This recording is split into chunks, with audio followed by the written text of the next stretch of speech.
বর্তমান প্রযুক্তির যুগে এআই প্রযুক্তি ব্যবহার করে আমলের কথা জিজ্ঞেস করে যদি আমল করা হয় তাহলে সওয়াব হবে কিনা। এআই একটা প্রযুক্তি, এআই প্রযুক্তির মধ্য দিয়ে চ্যাট জিপিটি ব্যবহার করে আপনি যদি কোনো একটা বিষয়ে জানতে চান, জানার চেষ্টা করেন, অবশ্যই সওয়াব হবে। সওয়াব হবে না কেন? জ্ঞান অর্জনের জন্য যদি আপনি এখান থেকেও জ্ঞান অর্জন করেন, আমি মনে করি অবশ্যই সওয়াব হবে। হ্যাঁ, তবে তাদের তথ্য দেওয়ার পরেই বিনা শর্তে তাদের তথ্যগুলো মেনে নেওয়া যাবে না। যেমন আপনি চ্যাট জিপিটিকে যদি প্রশ্ন করেন যে সবচেয়ে পুরাতন ধর্ম কোনটি, চ্যাট জিপিটি সোজাভাবে উত্তর দিবে যে সবচেয়ে পুরাতন ধর্ম হচ্ছে হিন্দু ধর্ম, কারণ তারা বলে যে এটা হচ্ছে সনাতন ধর্ম।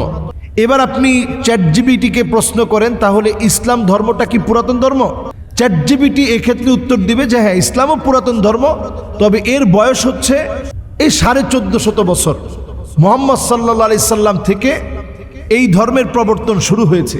এবার আপনি চ্যাট জিপিটিকে প্রশ্ন করেন তাহলে নূহ আলাইহিস সালাম তিনি কত বছর আগের, বলবে যে নূহ আলাইহিস সালাম আজ থেকে প্রায় 6500 বছর আগের।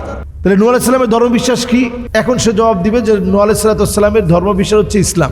তাহলে আপনি প্রশ্ন করেন যে হিন্দু ধর্ম আগে না ইসলাম আগে, এখন সে আবার জবাব দিবে যে না, ইসলাম এই দৃষ্টিকোণ থেকে সবার আগে। আদম আলাইহিস সালাম থেকে নিয়ে ইসলামের যাত্রা শুরু। তাহলে আপনি যদি ইসলামের যাত্রা আদম আলাইহিস সালাম থেকে শুরু মনে করেন, এর পরিপূর্ণতা আল্লাহ রাব্বুল আলামিন দিয়েছেন নবী করিম সাল্লাল্লাহু আলাইহি ওয়াসাল্লামকে দিয়ে।